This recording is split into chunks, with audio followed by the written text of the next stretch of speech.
We now move forward in our program, and I would like to more formally introduce to you the Most Reverend Archbishop of Uppsala, Dr. Antje Jackelén.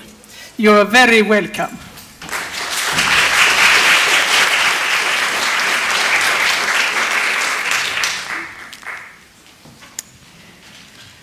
Thank you so much for the invitation to contribute to this important and wonderful day. And I surely want to voice my appreciation for the theme, spirituality, sustainability, and the future of the earth. Moving mountains. Indeed, Jesus says in the Gospel of Mark, "Truly I tell you, if you say to this mountain, be taken up and thrown into the sea, and if you do not doubt in your heart, but believe that what you say will come to pass, it will be done for you." That would be worth a lecture of its own. But whatever we make of these moving mountains, I too want to underline the importance of spirituality in the crisis, and even crises with E, plural, that we are facing as one humanity. And we, that is speaking now of the bishops of the Church of Sweden, there are 14 of us, we made this point already in 2014, 5 years ago, when we for the first time published a bishop's letter about the climate. And at that time, 5 years ago, to some that seemed to be quite far-fetched, that this was a spiritual crisis. Some said, oh, this is a futile attempt by the church to make itself relevant. Then, a year later, 2015, we all received Laudato Si, the Pope's encyclical about climate and our common home. And that, of course, made discussion become much more universal. But still, even then, it was said, isn't this political? How can the Pope write so much about economics? Shouldn't spiritual leaders keep out of this? And I think today the situation is significantly different. Secular leaders, journalists, for example, quite often use spiritual language when they talk about climate these days. They say, like, this is from Dagens Industri, May 2018, Johan Röckström saying, "Hög tid för en planetär bikt." Time for planetary confession. We hear others write, like Björn Wiman in Dagens Nyheter, we need conversion. We hear about climate sins and climate sinners.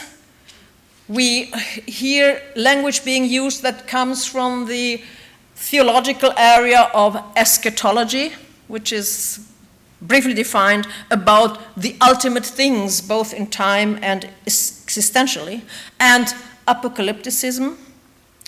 We hear more that the climate crisis is an existential crisis that then also needs spiritual approaches to be dealt with. The Economist reported already in 2007 how secular, green, and religious people often discover that they stand on the same side in public debate in many parts of the world. And as The Economist then commented, sometimes they stand side by side hesitantly, sometimes for tactical reasons, but it is often because they are driven by a sense of having something in common deep down, deep down. And the biologist E.O. Wilson, a critic of religion basically, who in the 1970s became known with a book on social biology, in 2006 he turned toward religion in his book The Creation, an appeal to save life on earth. And he wrote this book as a letter addressed fictitiously to a Baptist pastor. And his message is, Pastor, we need your help. Creation is the glory of the earth. Let's see if we can't get together on saving it, because science and religion are the most powerful social forces on earth. We could do it. A similar argument has been put forward by religious studies scholar Mary Evelyn Tucker at Yale University, and one of the leaders of a project on world religions and ecology, which has resulted in a multi-volume series of books published by the Harvard University Center for the Study of World Religions. Yale's School of Forestry had created a multidisciplinary research project on environmental changes that also looks at the role of religion and values in that context. And in the article of The Economist that I just mentioned, Mary Evelyn Tucker says, quote, "Religions provide a cultural integrity, a spiritual depth, and a moral force which secular approaches lack."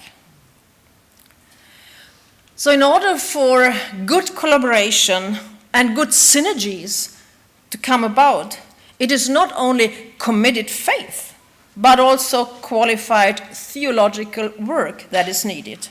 Both spirituality and theology, if you so will, both prayer and reflection, ora et labora, both prayer and practical work.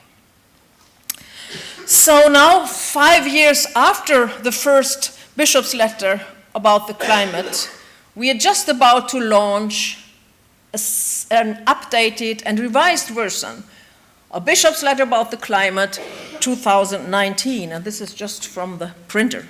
It's going to be launched officially in connection with the Gothenburg Book Fair on September 27th. And the starting point for us in our bishop's letter is the sense of awe and wonder. The sense of awe and wonder, and if you're grounded in that, you will probably discover your love of creation, your love of life, and maybe even love of that creating force that is at work all throughout creation and that many of us have learned to call God. Be grounded in a sense of awe and wonder, and let that take some time. But then also move on to the facts. Factfulness, to say it with Hans Rosling. What do we know?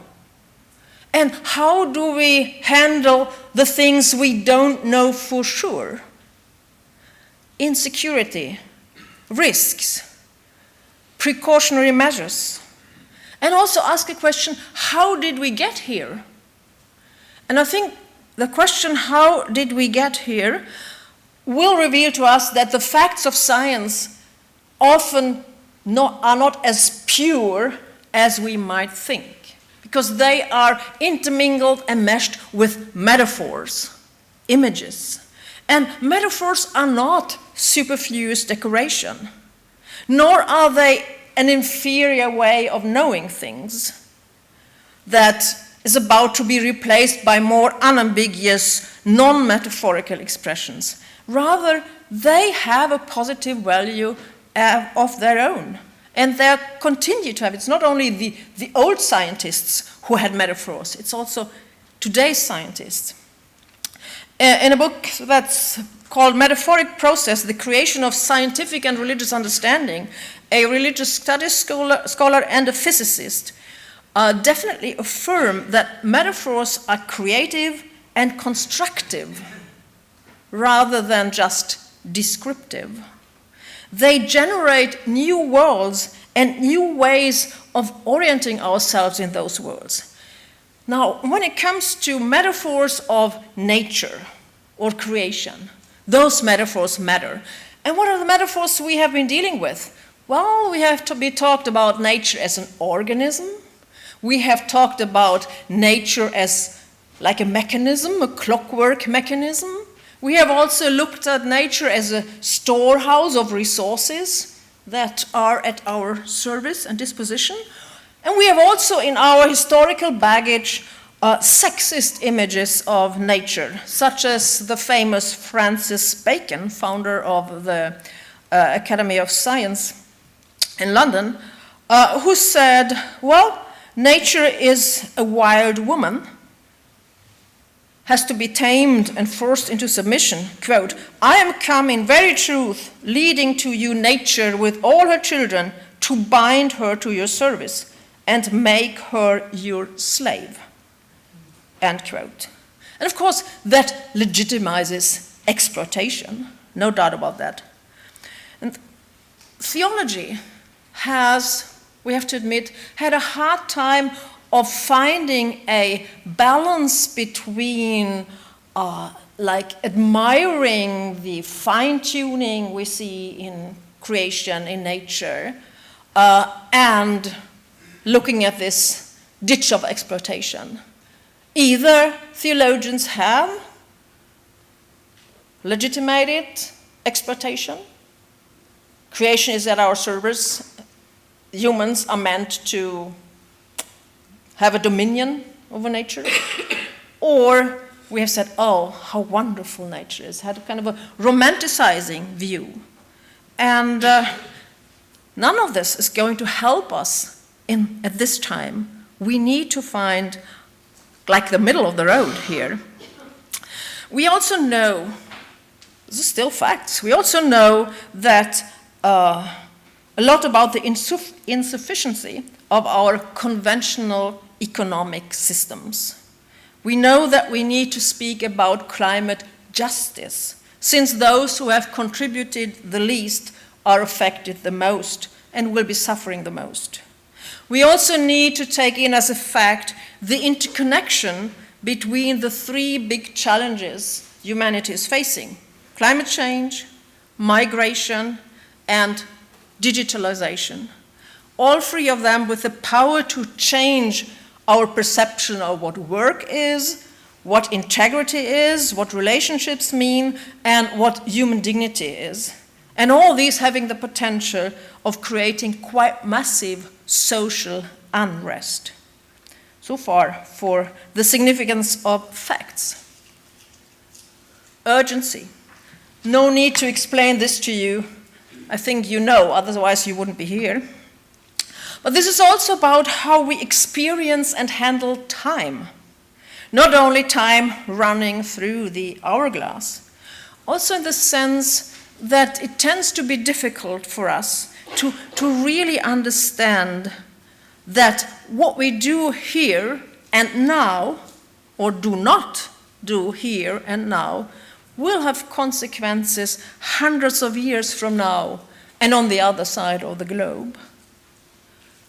For too long, the threatening scenarios have been too fuzzy to really get people, us, in the mode of understanding existentially in our guts and acting wisely accordingly.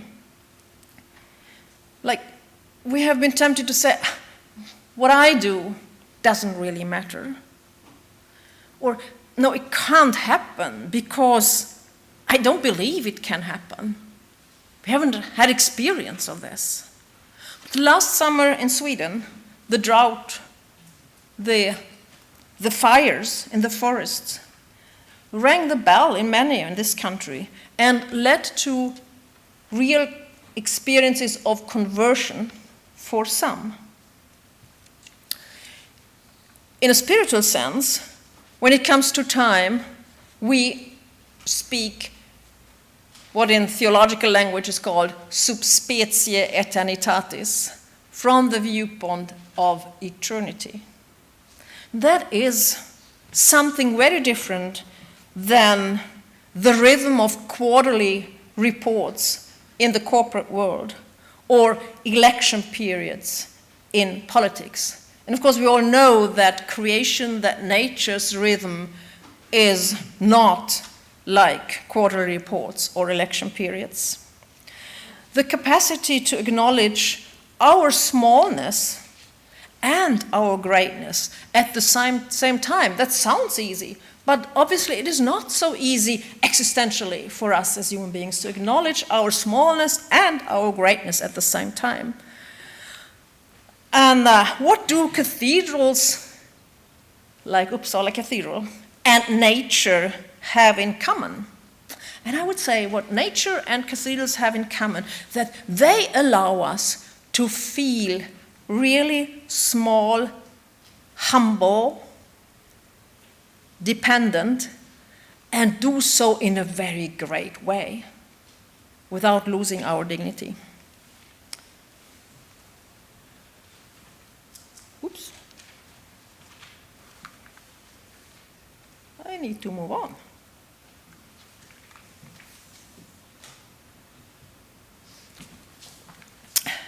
What then is a human being? Here we are in the Cathedral of Nature in Sápmi. And contemplating this image maybe can help us to grasp who we are, namely created co-creators. In theology, this is a rather new expression to speak about humans as created co-creators. And this expression is a result of the dialogue between science and technology on the one hand and theology on the other. And it is a way of expressing, yes, we are created, we are radically dependent. No one has given him or herself life. Everything is a gift to start with. We are created. But it wasn't at least the atomic bomb that taught us, wow, we can destroy ourselves. We can destroy this planet. So our destructive faculties alerted us to the fact that we also have wonderfully creative faculties. Actually, co-creative faculties, to be co-creative together with God. Responding to this insight,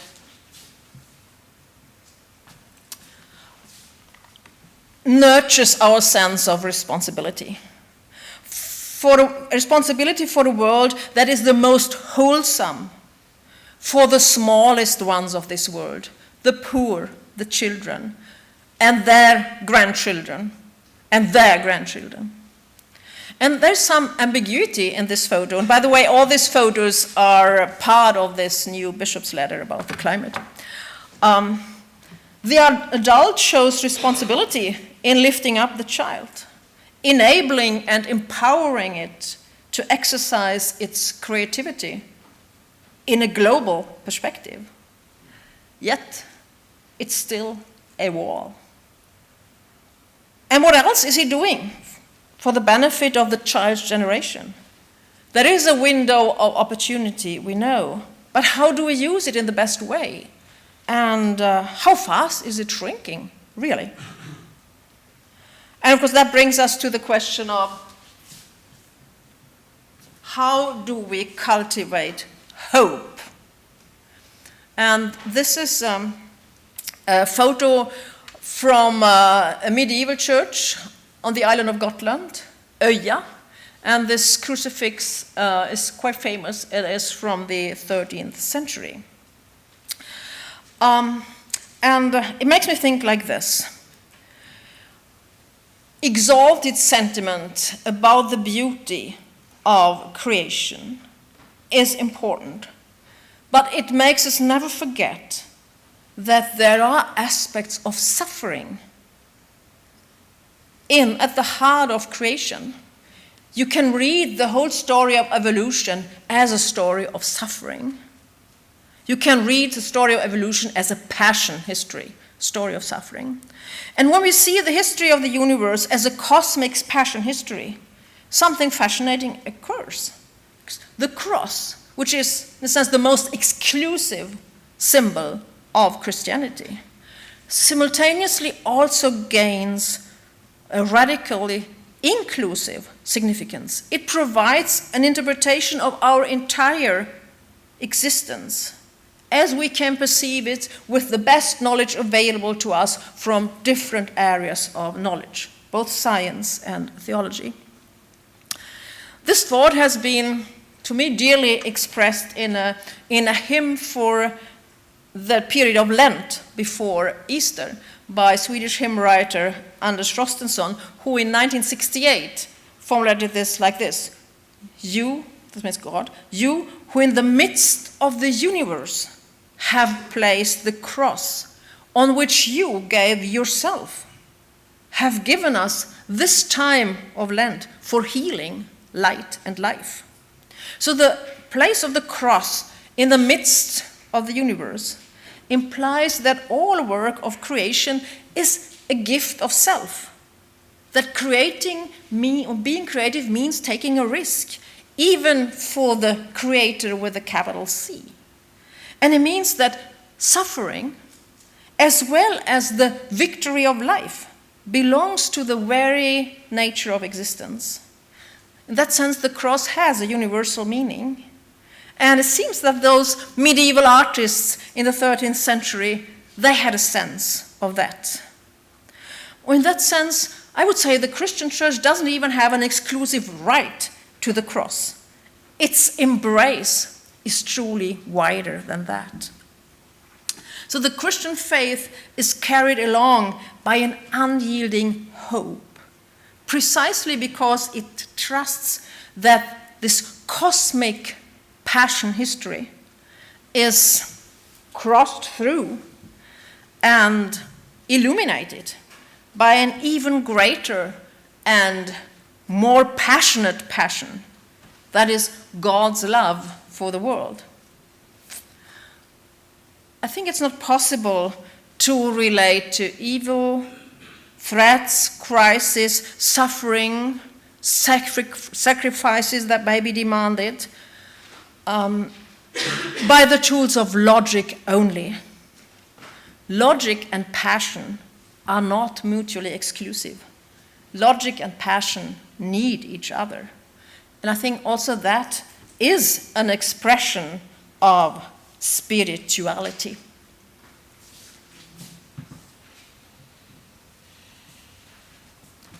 Thank you.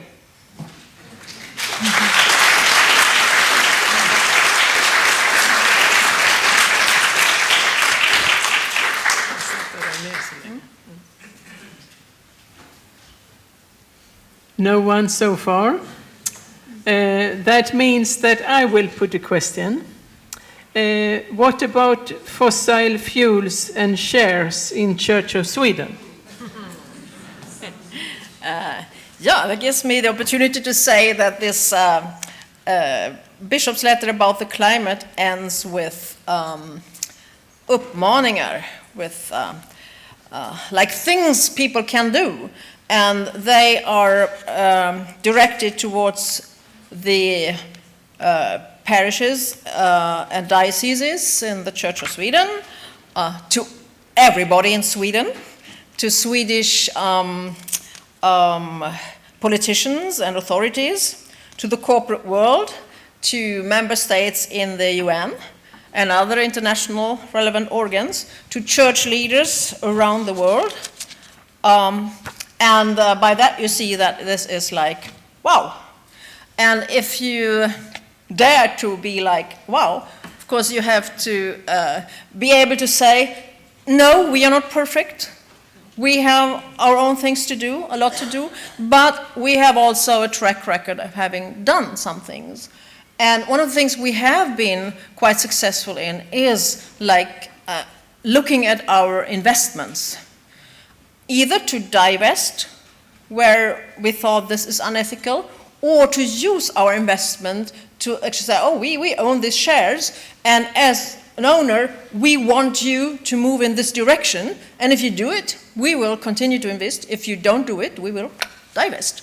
And we were successful in that direction in some respects, and also the wonderful thing was for it's quite a number of years ago now that we were able to show, because then people said, okay, either you invest smart and then it's fossil fuels and all that, and did you make money? Or you invest ethically, and then you don't make money. So you have to choose. And we could show that by investing and managing our portfolios, this is at the national level of the church, responsibly, we actually made money. And we made at least as much money as we would have made with conventional administration. And that rendered us that we were talked about in the New York Times. And I can tell you the Church of Sweden is not in New York Times every day. So yeah, that's encouraging what our people tell us. But that's not saying that we are done, but it's a continuous work. Mm-hmm. Now there are questions. Now there are questions. Yes, Felicia? Money always brings the questions up. Yes, you actually mentioned something I was going to ask or comment upon, because it's not just about which companies you're investing in, but what is the aim? We're talking about poor people, we are talking about living more poor here, etc. But what about looking, what can we do with new technology? A small example, you can now use nanoparticles, so you can avoid surgery, because you can swallow them actually, and they are looking for a tumor. And to help with technological development for poor countries where you must avoid infections, it's really dangerous to be operated in warm climates, for example. That's just a small example, but there are energy solutions, there are healthcare solutions that are top technology. So you could, in a popular way, say, which miracles do we want to see for the poor people? How can the churches affect that development? That is something that I'm wondering about and would like to hear a little bit more about. Mm-hmm. And there's a lot, thank you for bringing this up. There's a lot to say about this because it looks different at different levels, of course. I think to start with is to actually improve our general level of literacy, not only when it comes to theology and spirituality proper, so to speak, but also when it comes to science and technology, and being able to relate these areas to each other, because we know that technology often is both ways. I mean, there are downsides to technology, but the upsides obviously have been more powerful. Otherwise, we wouldn't have seen the technological development that we are seeing. And yes, and I think as churches, as spiritual people, we always should ask, look for the questions that nobody else is asking. And some of those questions that are seldom asked by others is, what actually does this do for the smallest ones? Because that was Jesus asked us to do, to look for the smallest ones. That is the children, the poorest, those who are in the most dire situations. And oftentimes what is best for them is good for the others as well. And also asking, well, who is paying the price for this? And who is reaping the benefits? Now, this is often a difficult question, because prior to many people reaping the benefits of it, it's often the richest who get the benefits. And then you have to ask, okay, can we put up with this because we know that we can work for this, making this available to the weakest, to the poorest? Because would we say, no, not to the richest people, and then stop it? Not even the weakest would get the benefits. So it is a demanding terrain, and it needs a lot of conversations. Where, I mean, we have as church representatives, as people of faith, of course, we have some answers to some questions that we need to be, courageous and determined and resolute to bring there. But we also have, in many circumstances, the questions that need to be asked. And that's also an important task, to asking the right questions. So that's something. Does that satisfy you? I once discussed evolution with Georg Klein, who was a humanist and a Jewish thinker and doctor, medical doctor. And he said that the most astonishing for him in evolution was the cooperation. That so many of the species and at every level cooperate to bring forth a fantastic future for some, while others die. And now you have been a good Lutheran, you have seen the cross, and the cross in the midst of the universe, and the cross in the midst of evolution. But can you also see the cooperation, the creativity of the triune God in creation, bringing everyone into a spiral of love? Of course. And let me start with evolution. This is a beautiful example about how, what I said, that the facts of science are not as pure as they come across, as they look, as they pretend, or whatever. Precisely when it comes to evolution, I mean, in our cultural sphere, we have learned to look at the story of evolution through the lenses of, well, the survival of the fittest and all these kinds of stuff. We have seen more of competition in it.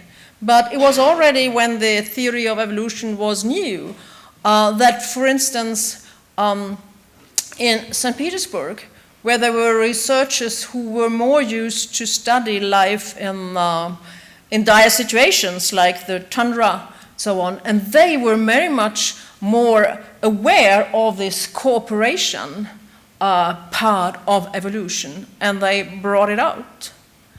And another interesting example is in the southern states, southern states of the United States, where racism was like a cornerstone of the order of society. They had a terrible time taking in this of the common origin of species, also of the human species, because it messed up the worldview, saying, oh, the whites are the superior race and the black are an inferior race. If everybody has a common origin, that doesn't hold, and if the common origin tends to be Africa, it's even worse. The context in which we receive scientific facts matters a lot. And then, yeah, of course, I mean, the creation is, well, let me put it this way. Theologians who have been involved in dialogue with science tend to speak about panentheism when they are asked to describe the relationship of God to the world. Now, panentheism means that God is in everything, but still greater than everything. It's not the same as pantheism saying God equals all. It says God is in everything, but God is more than everything.